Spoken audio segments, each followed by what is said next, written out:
Readings of Agrippa. Hello everyone, thank you for joining me today. This is Taliesin McKnight. And today we continue our reading of 16th century material. We're reading through the 3 Books of Occult Philosophy by Heinrich Cornelius Agrippa, published in the 16th century. I've often referred to this as Renaissance magic. Although I've started to not do that quite so much, because it implies that it is something just from the past. But there have always been people that continued to work in the old way.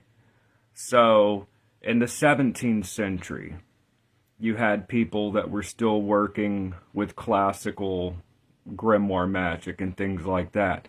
And in the 1800s, with all these magic lodges and stuff, you still had people that were continuing to work in the old way. And in the 1900s, there were people that were still working with this. So classical magic, I think, is maybe a better term. Although words at the end of the day are just words. But classical magic. So today we are reading the 3 Books of Occult Philosophy, Book 1, which was published in 1531. And we are reading the 3 Books of Occult Philosophy, Book 1, Chapter 17. How by enmity and friendship the virtues of things are to be tried and found out. Now, this idea of enmity and friendship between things, that certain plants, certain stones drive away certain things and attract others, so that some stones or plants attract wealth. Some stones or plants are believed in this historical, classical material to drive away poisons or to drive away bad luck, or to drive away good luck and to cause strife. So this is really kind of like the archaeology of human thought, and maybe without necessarily placing value judgments upon it, we're understanding what is the rationale for magic and classical magic. This is something that we see in every ancient culture of when it talks about magic, is this idea that different stones, plants, animals, etc., metals, drive away certain things. That's enmity. Enmity means like something is the enemy of, or is antagonistic towards, right? That there is an enmity and friendship of things, okay? So like attracts like, and it also drives away other qualities. So this is something that we find in witchcraft and magic traditions from around the world. So even though this was written in the 1500s, the logic behind it is found throughout the magical material that we have. So yeah, I just want to go over briefly that in the last video, we talked about how an event could give something, an object, power for magic. For example, a rose in itself could be seen as associated with love, but a rose that is plucked from a wedding chapel where weddings took place regularly, the events are said to empower the object. Or a dagger made of iron that's already considered associated with war, that was used by an actual warrior in a battle, is said to be given power by the events that affected the object. So a great catastrophe, an object taken from where that catastrophic event happened or horrible event, could cause catastrophe. An item that is taken from a holy place, such as a church, an item taken from a cemetery that's associated with the dead, can help to communicate with the dead. So in the last chapter of Agrippa, chapter 16, we talked about how events, places, and persons could affect objects. And previously, before that, we were talking about astrological conditions could affect objects, that like attracts like, but also that bold persons or fearful persons that owned an object could stamp fear or boldness into an object. So, anyway, so that is the last chapter. And today we're talking about how certain things, not just by event or place or person, but that certain things within their nature attract and draw certain forces, such as solar plants draw solar things, and that certain things drive away or inhibit other things. So, chapter 17, without further ado, the 3 Books of Occult Philosophy, Book 1, Chapter 17, how by enmity is basically like the enemy, having an enemy type of relation with something, how by enmity and friendship the virtues of things are to be tried and found out. So, in the next place, it is requisite that we consider that all things have a friendliness and enmity amongst themselves, and everything has something that it fears and dreads. That is an enemy and destructive to it. And on the contrary, something that it rejoices and delights in, and is strengthened by. So in the elements, fire is an enemy to water, and air to earth, but yet they agree amongst themselves. So fire is an enemy to water, air to earth, and I just want to insert here that this also affects like modern lodge magic, because if you look at like the Hermetic Order of the Golden Dawn tarot method, they didn't use reversed. There was no reversed cards in the Hermetic Order of the Golden Dawn tarot. Again, we're going into modern magic here, but they used elemental dignities. Okay, so wands are fire, cups are water. So wands and cups next to each other, that would then be ill-dignified. Okay, whereas wands and wands or cups and cups would be well-dignified. And with the other elements could be seen as somewhat neutral. Hi, Gypsy, how are you doing? Thank you so much. All right, so anyways, in the next place, it is requisite that we consider that all things have a friendliness and enmity amongst themselves, and everything has something that it fears and dreads, that is an enemy, and destructive to it. So this is and something on the contrary that it rejoices and delights in and is strengthened by. This is just classical magic theory that you can find in any culture around the world. Certain things are drawn by certain things and are driven away. So you have what are called sympathies and antipathies. Same thing. Sympathies are things that they're similar and they draw each other. They attract each other. Antipathies are things that drive away the other. So in the elements, fire is an enemy to water and air to earth, but yet they agree amongst themselves. And again in celestial bodies, Mercury, Jupiter, the Sun, and Moon are friends to Saturn, Mars and Venus enemies to him. All the planets, so it's even saying that the celestial bodies, some get along better than others. So it's showing that first in the heavens, you have to understand like this classical Renaissance type of mindset. It's like first let's look at the heavens, and then we'll look at earthly things where you have these types of relationships. All the planets besides Mars are friends to Jupiter, and also all besides Venus hate Mars.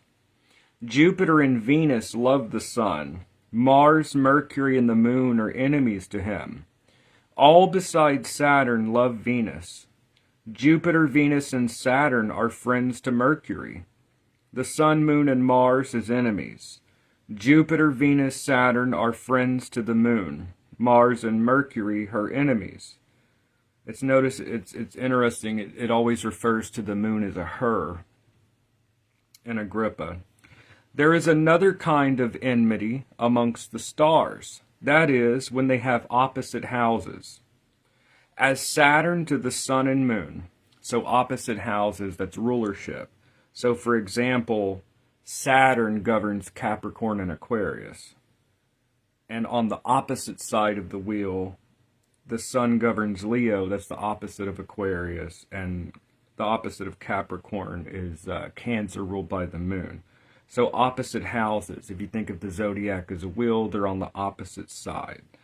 So as Saturn to the sun and moon, Jupiter to Mercury. So Jupiter governs Sagittarius. On the opposite side of the wheel, Mercury governs Gemini.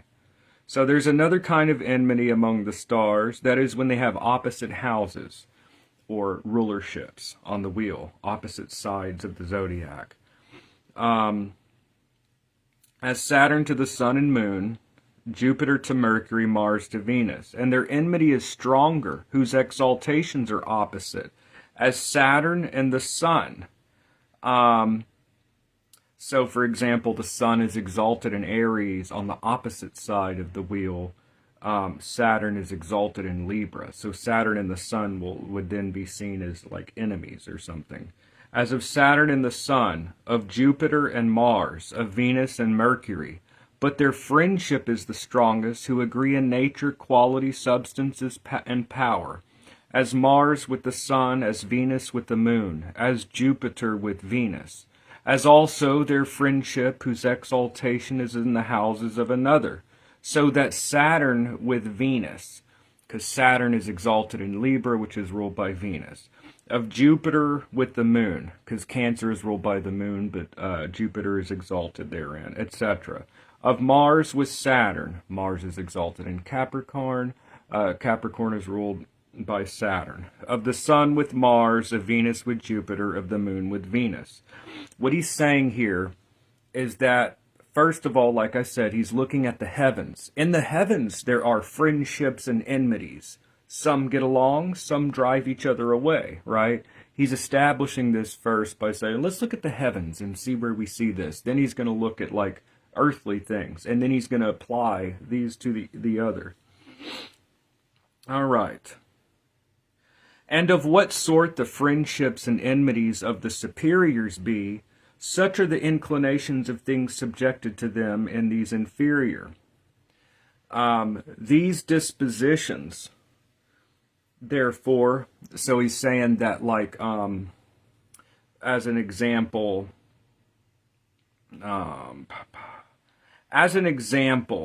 like Saturn and Venus, they don't get along, or Saturn and the sun, they don't get along, so Saturnine things will not get along with solary things. Or like you wouldn't take a lead and make a talisman of the sun, which really you would just focus on the planet itself. But anyways, and of what sort the friendships and enmities of the superiors be, such are the inclinations of things subjected to them in these inferior. These dispositions, therefore, of friendship and enmity are nothing else but certain inclinations of things of the one to the other, desiring such and such a thing if it be absent, and to move towards it, unless it be hindered. Okay, so, like, for example, having a stone that attracts wealth, that loves wealth, okay, that stone is going to draw wealth towards it. Okay, according to this logic of magic.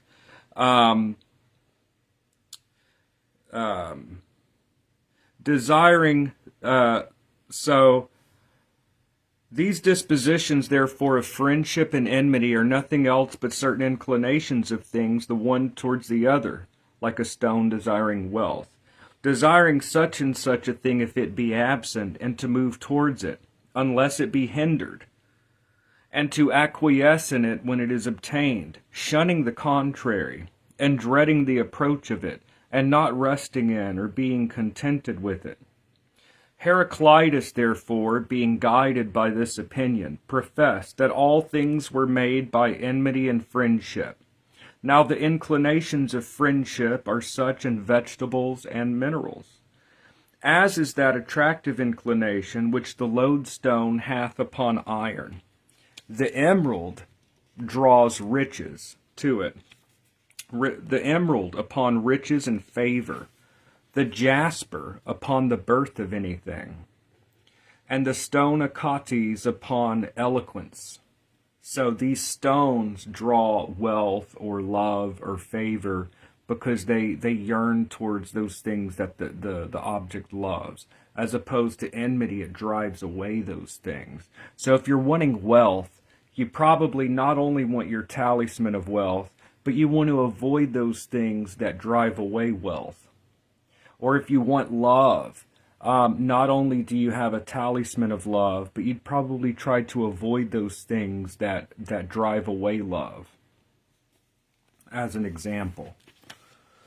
So you're bringing in those things that draw certain qualities towards you, and you're avoiding those things that drive away those qualities. You could say that in a sense, you were acting like a Venusian or solar item, because you also are sharing in those, being drawn towards these things and driving away from others. In like manner, there is a kind of bumitinous clay that draws fire and leaps into it, wheresoever it sees it. Even so doth the root of the herb Aproxus draw fire from afar off. Also, the same inclination there is, but now some of this stuff is not scientific, because it's pre-scientific. This was written in the 16th century, so this text says some kind of ridiculous things, scientifically speaking, but I'm going to go ahead and read it. We just need to understand this was written in the 16th century.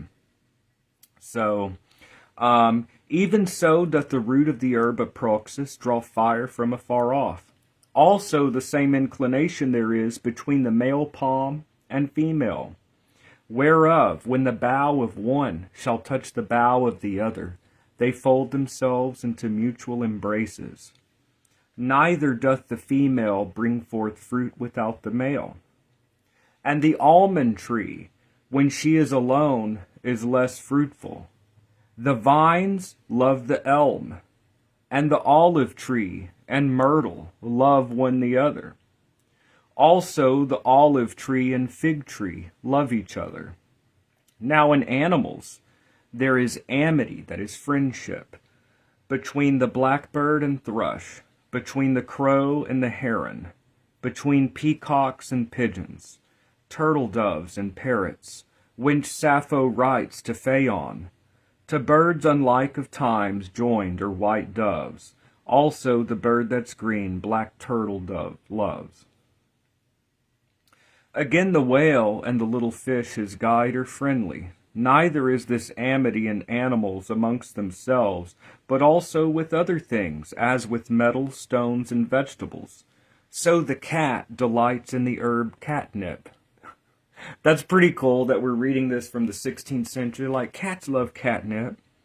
So, neither is this friendship in animals amongst themselves, but also with other things, as with metals, stones, and vegetables. So the cat delights in the herb catnip, by rubbing herself upon which she is said to conceive without a male. That's not true, but anyways. There be mares in Cappadocia that expose themselves to the blast of the wind, and by the attraction thereof conceive. So frogs, toads, snakes, and all manner of creeping poisonous things delight in the plant called passion flower, of whom, as the physicians say, if anyone eat, he shall die with laughing. So whether this be scientifically true nowadays or not, he's saying that poisonous things like poisonous toads and frogs and snakes and creeping poisonous things are drawn to the passion flower. And then the passion flower can drive someone mad. So this idea that like attracts like.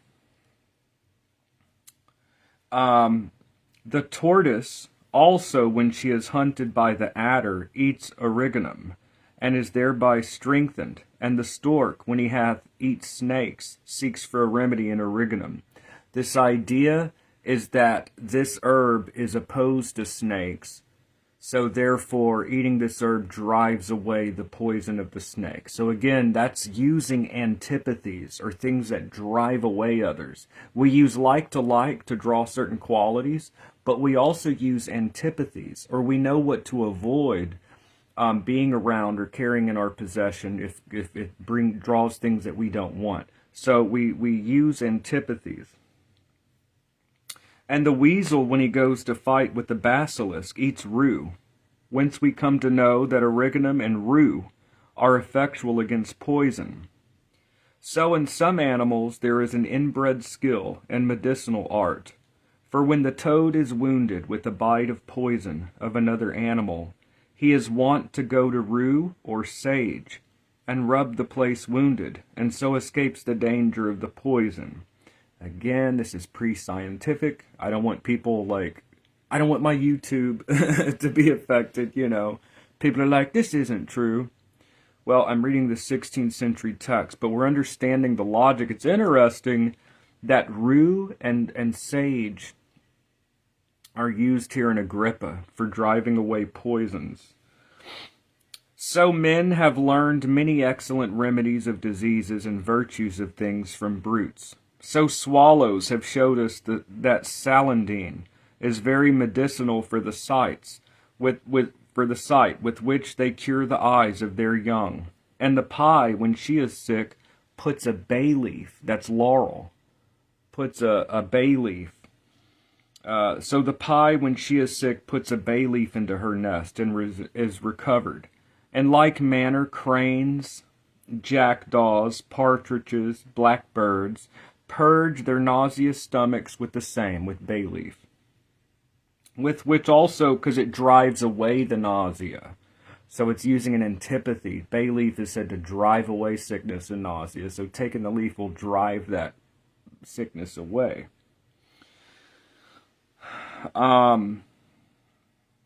Which also, blackbirds purge their nauseous stomachs with the same, with which also crows allay the poison of the chameleon. And the lion, if he be feverish, is recovered by eating of an ape. The lapwing, being surfeited with eating of grapes, cures himself with southernwood, because again, one drives away the other. So the hearts, having taught us that the herb dittany is very good to draw out darts, so they, being wounded with an arrow, cast it out by eating of this herb, dittany. The same do goats and candy. So hinds, a little before they bring forth, purge themselves with a certain herb called mountain osier. Also they that are hurt with spiders seek a remedy by eating of crabs. Swine also, being hurt by snakes, cure themselves by eating crabs. And crows, when they perceive they are poisoned with a kind of French poison, seek for cure in the oak. Elephants, when they have swallowed a chameleon, help themselves with the wild olive, because again, one drives away the other. Bears, being hurt with mandrakes, escape the danger by eating of ants. Geese, ducks, and such like watery fowl cure themselves with the herb called will sage. Pigeons, turtle doves, hens with the herb called pellitory of the wall. Cranes with bulrushes, leopards cure themselves being hurt with the herb called wolfsbane, by man's dung. Boars with ivy, hinds with the herb called cinnera. Alright, so that's it. That is chapter 17 of book 1 of the 3 books of occult philosophy. What we see here is that certain things are drawn by certain. These are sympathies and antipathies. And this same logic could be applied to pretty much any system of magic from any ancient culture. Certain things attract others. Like attracts like, that's sympathies. Certain things drive away or cast out others. Those are called antipathies. So this idea that certain things drive away sickness, or drive away poison, or drive away poverty, or drive away strife, okay? While other things draw in things that they want.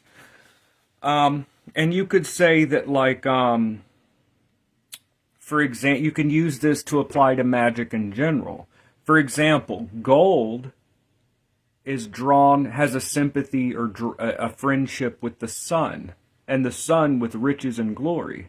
So you take gold during a solar time to draw glory and riches.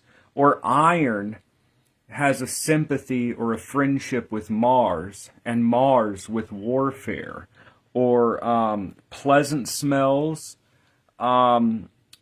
are associated with pleasant things. You wouldn't use pleasant smells for a curse because there's an antipathy there. Or foul odors would not be used to bless or bring positive things in because of the antipathy. It has a sympathy with foul things. So foul smells with foul workings.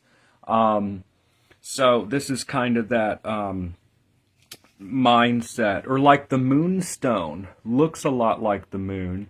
You take the moonstone and you draw the sigil of the moon, taken from Agrippa, book 2, and at the hour of the moon, and you use it to the moon has a friendship or a sympathy with fertility, intuition, dreams. So it can be a moon amulet for dreams with the moonstone, which has that sympathy, right?